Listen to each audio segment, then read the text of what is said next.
Na tomto videu vám ukážem, aké jednoduché je upraviť fotografie s novým HTC One M8.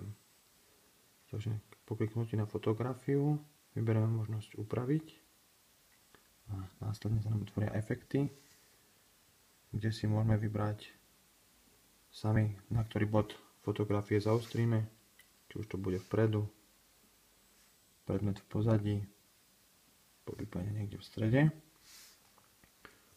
Späť. Zaujímavým efektom je aj ako keby retušovanie rôznych predmetov, kde môžeme zvýrazniť to, čo nás práve zaujíma. Novinkou je pridanie efektu ročných období, ku ktorým môžeme vložiť potom aj aktuálny dátum.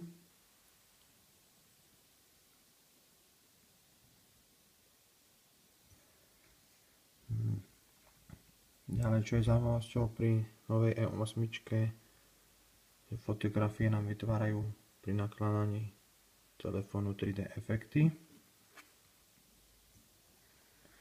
Ďalej sú prítomné štandardné možnosti ako vloženie rôznych nálepiek, kopírovanie alebo retušovanie tvári, jas, očí a tak ďalej.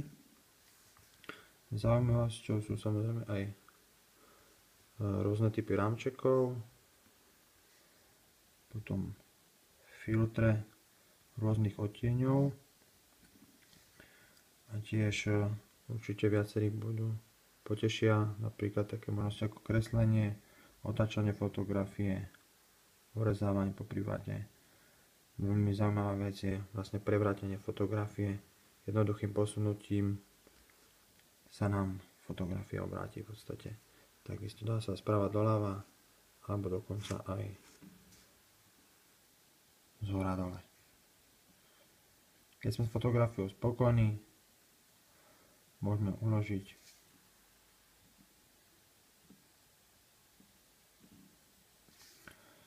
tak a následne môžeme zdieľať s našimi známymi.